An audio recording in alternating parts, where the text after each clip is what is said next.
Hi, I'm Bronwyn Clyde. Hi, I'm Tom Redd. Hi, I'm Jenny Williams. Hi, this is Holly Evans. Hi, this is Bruce McAvaney, and you're listening to Hooked on Sport. Hi there, everyone. Thanks for your company. It's another episode of Hooked on Sport. It's grand final week. I'm looking forward to what's going to be an amazing game between Sydney and Brisbane. If you're interested in AFL footy, I did put together a bonus episode with Tom Wren, of course, of Channel 9 and 5AA.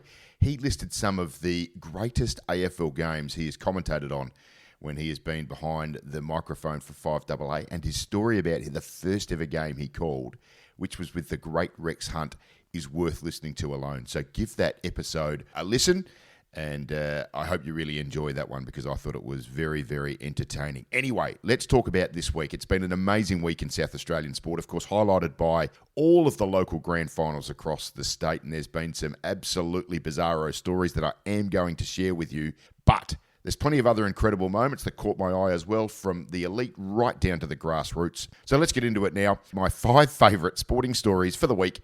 This is SA's Best. Number 5. Okay, so we've got a handful of South Australians currently at the World Box Lacrosse Championships. They're, of course, representing Australia. It's being held in the United States. Box lacrosse is an indoor form of lacrosse. It was essentially developed by Canada and played on ice hockey fields. And that's been the basis of the game. It bears some resemblance to the new Olympic version, which is an outdoor version but a far smaller style of play. So the South Australians involved, Anson Carter, James Mullins, their siblings, Hamish and Hannah Mathwin, who of course are in the women's and men's team respectively. But maybe the best story is another brother-sister pair. It's Jesse and Charlotte Winnan. I've actually done stories on these two for the Sunday Mail back in my day there. Jesse's going to his 4th Box World Cup. Charlotte is on debut. Why is Charlotte only on debut? Well, it's the first ever time the women have had a World Cup in the box form of the game. There's actually been no real women's competition here in Australia up until the last 12 months. And Charlotte, for about the last 10 years, has played basically underground in the sole box competition that there is, which was a men's competition. It runs over the summer. It's played indoors here in Australia. The teams occasionally have loose references to the traditional South Australian clubs we have here that are endorsed by Lacrosse SA, and the competition is overseen by Lacrosse SA as such, but she sort of snuck in and played almost like in a bit of an underground style. She generally played as goalkeeper to kind of hide her gender and avoid being involved in some of the most significant physical clashes in the sport. So she's been a real true pioneer of this format of the game. She absolutely loves it. And when it became mainstream, when the women were finally, probably a little bit overdue, given the opportunity to play it, Charlotte Winnan undoubtedly was going to be one of the players that was representing Australia. She was selected as an alternate captain, so like a vice captain you would get in most sports. And both of them, her and Jessie,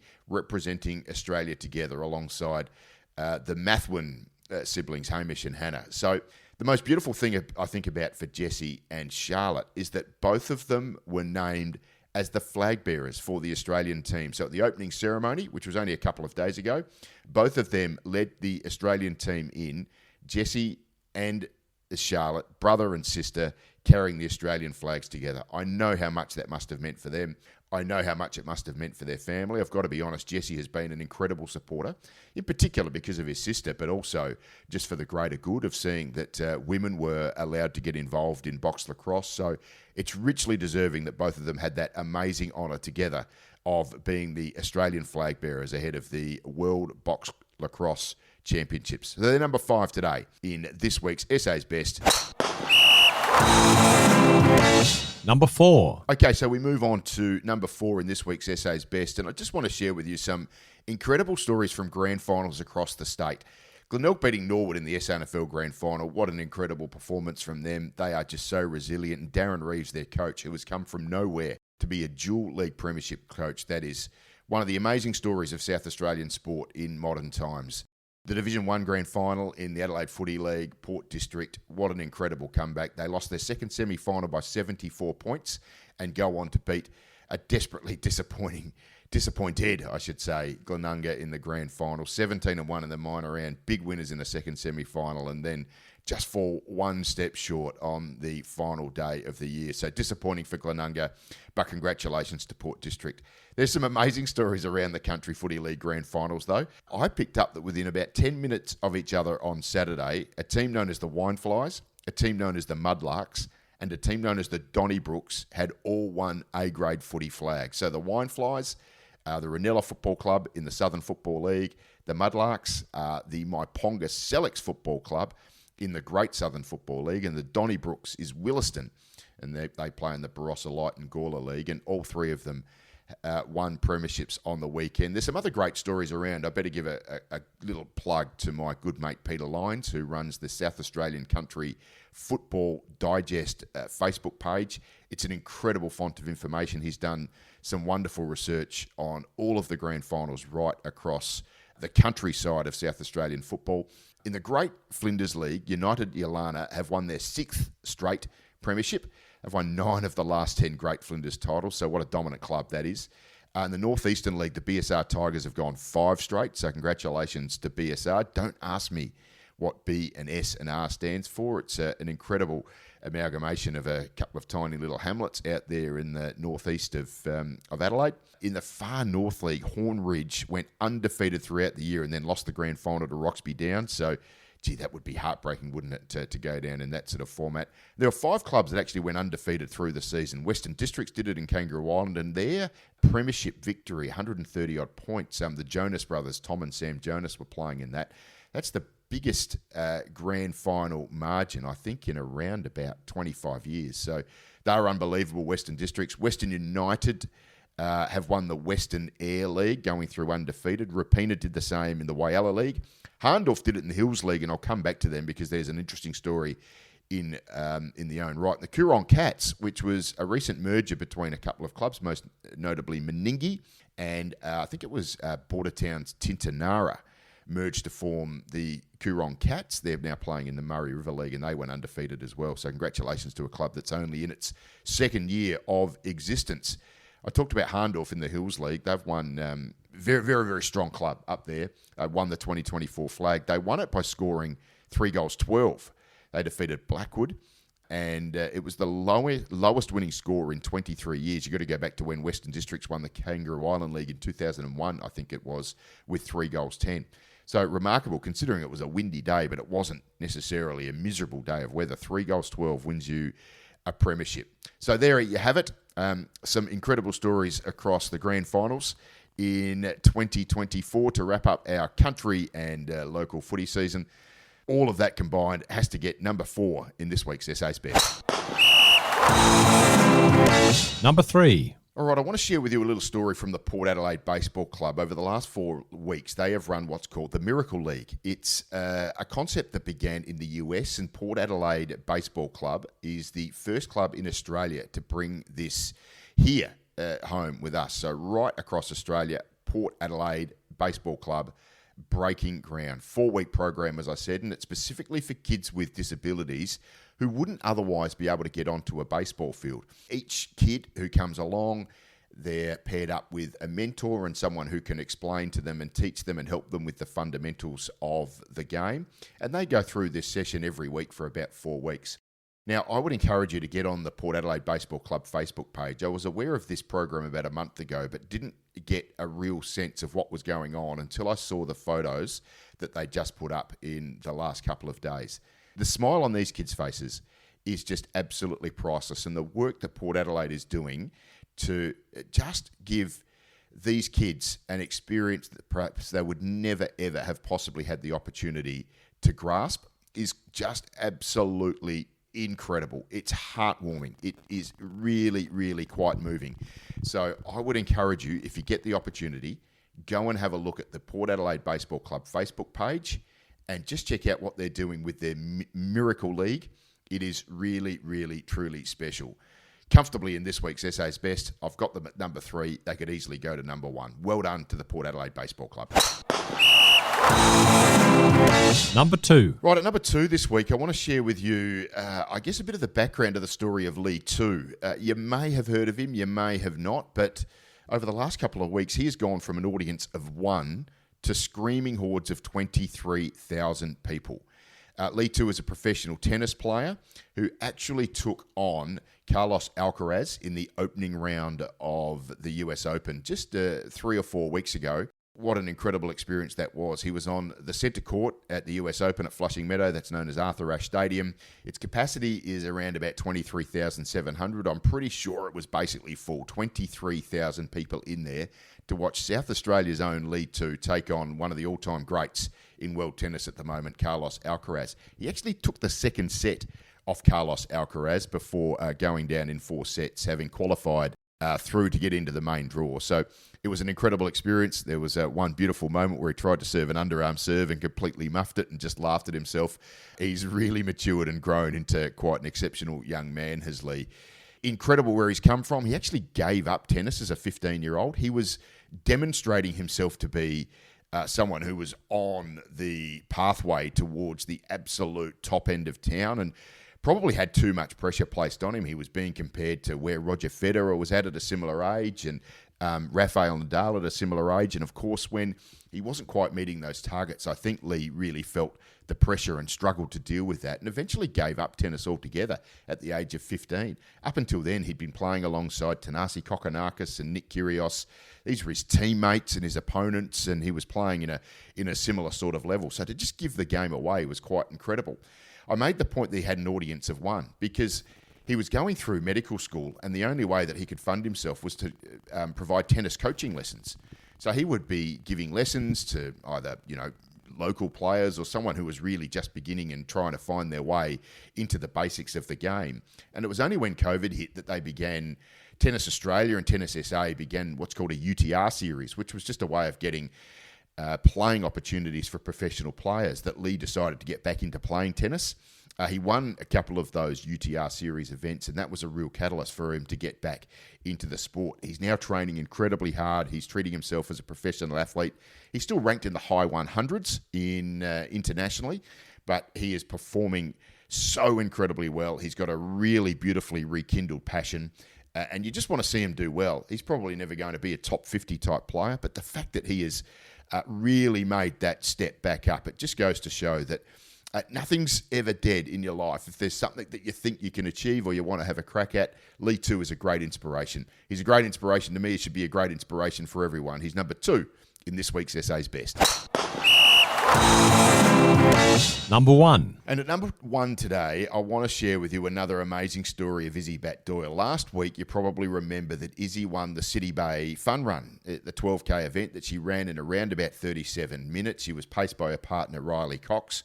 Well, now she's an Australian record holder because the weekend after, so the weekend just gone in Melbourne, she set the 10-kilometre road record. It was a race around the Grand Prix track, a 10-kilometre lap. So I think it might be 2 laps of what's about 5Ks there around that Grand Prix track around Albert Lake in the corner of Melbourne City there. She ran 31:12 and it broke the Australian record. It was a record set by Benita Willis. That's 18 years old, that record, so it's pretty incredible. So Izzy Bat-Doyle, she's been to 2 Olympic Games now. She ran the 5,000 metres both times and just missed the final in 2024 over there in Paris. But she is just a record-breaking machine. Let me just share with you the state records that she currently holds. She holds the marathon record. She took that off Lisa Martin on Hooky. She's got the half marathon record. When you consider that it was Jess Stenson and not Izzy Bat-Doyle who actually ran the Olympic marathon, you can see where she is starting to progress with her numbers. She is going to be a pretty special half marathon and even marathon runner in the next 5 years, you would think, Izzy. She also holds the state 5,000 metre record, the state 3,000 metre record, and the state 1,500 metre record. So everything from marathon, 42 kilometres, down to 1,500. The only one she hasn't quite knocked over yet is the 10K track record, but I reckon that'll be on her site, still held by Lisa Martin on Hooky. So there you have it. Number 1 in SA's Best, the new Australian record holder for the 10-kilometre road race, Izzy Bat-Doyle. What a genuine South Australian gun. What's hooked Hooky in? Okay, what's got me hooked today? Well, I've got to share with you about the aftermath of grand finals and the great celebrations that you see, the team songs, the Mad Mondays, lifting the trophies, the photos, all of those sorts of things. But the one thing I think is a wonderful addition, or just a special of grand final days, is the Premiership caricature poster. Now, they traditionally featured in the Sunday paper. For those of you who know a bit about Melbourne media, you would have remembered the Herald Sun every Sunday would produce the Premiership poster. They were originally portraited, if you like, or drawn by William Ellis Green, who was best known as Weg in the Herald Sun, and more recently they're completed by Mark Knight. But we have our own Premiership poster maker right here in South Australia. His name is Phil Eagle. That's spelled E-G-E-L. He's from Eagle Eye Images, and he does a wonderful job of posters, not just for AFL or SANFL. He does them for local clubs right around the state. I've noticed already he's done an absolute cracker for Glenelg after they knocked off Norwood on the weekend in the SANFL Grand Final, and a couple that he's put together for Harndorf as well. They beat Nan, I think it was, in the Hills League Grand Final, but he's also done them for one of their junior grades as well. So it doesn't just have to be A-grade football. It can be B-grade. It can be juniors. It can be a netball competition. Phil Eagle is the man to be doing the WEG-style poster for your club that he can post up to your Facebook page, and it just looks absolutely amazing. So go and check them out. See what Phil Eagle does. That's E-G-E-L, but Eagle Eye Images is E-A-G-L-E. You can find him on Facebook. He does a wonderful job. That's what's got me hooked this week. By hook or by crook? All right, I've got to take the NBL clubs to task. There's currently the Hoops Fest going on in professional basketball in South Australia. Both the women and men are playing opening round matches for the NBL. That's the men over in Perth. The women are playing essentially a pre-season tournament competition as part of Hoops Fest. And it's great to see the women and the men linked up in professional basketball, because that's quite frankly where it ends. The NBL does its own thing for the rest of the summer, and the WNBL goes its own separate way, and I think it's wrong.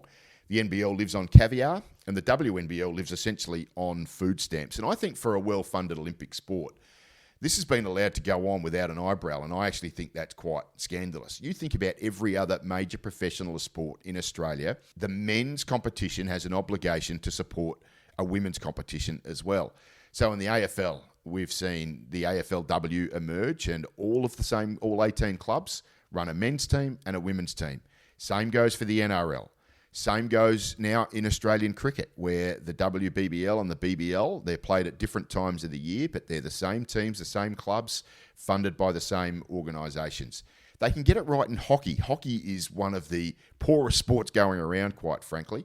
But the Hockey One competition will start in a couple of weeks, and the Adelaide Fire will front up with a men and a women's team. Even the A-League does it. We know that the A-League has had funding issues, but there's an A-League women's team and an A-League men's team here in Adelaide United. How the NBL and the WNBL haven't been able to coordinate their schedules and organise concurrent teams from the one club is beyond me. I know that previous structure of the Adelaide 36ers did try and incorporate the Adelaide Lightning, but that has to change. We need to see the women's competition picked up by the bootstraps and given a handle.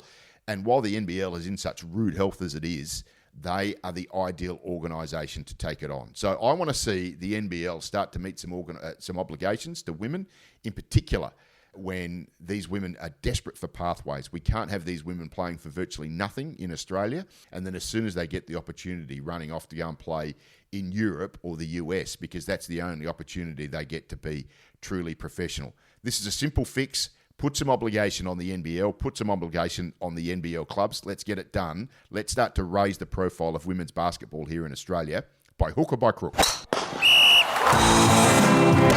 Finally today, I just have to have a little grizzle about what is going on with the Australian cricket team.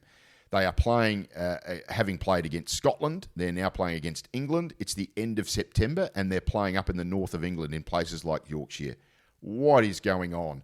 That is absolutely ridiculous. I understand that they have all sorts of challenges trying to fit the program in. England has an obligation to play 6 test matches. They have the 100. And so things like the white ball cricket, where they've got a television obligation to finish, does end up getting short shrift. But we can't seriously have a situation where the Australian cricket team, preparing for an Australian summer, is playing white ball cricket in England at the end of September. It is just completely out of season. It is ridiculous. We've got a local domestic competition which is going on right now. I'm perfectly comfortable with Australia playing England and Scotland, but those games should be no later than August. and then our own domestic players can get back here ready to prepare for an international summer. Here's the thing that I'm prepared to concede. You could actually say to me that instead of, and I'm a 5-day test match fanatic, I don't know, England versus Sri Lanka, did they all need 5-day matches? Maybe make those 4 days. Let's just keep the 5-day matches for perhaps Australia, England, and India. Everything else can be 4-day test matches to start to try and fit in the rest of this schedule, because the schedule's the schedule. You've got to play these matches. That's what the television and the financial obligations are. But to be playing cricket in England that late in the year and actually stymieing your own domestic competition where our Australian players could be getting ready for a massive summer against India, that's just wrong. Well, that wraps up this week's episode of Hooked on Sport. Hope you've enjoyed another snapshot of South Australian sport. Don't forget to check out the episode of my chat with Tom Wren. I really enjoyed it. I hope you do too. That's it for another episode. Thanks for your company. Looking forward to seeing you next week when we unveil all of the hidden stories in South Australian sport.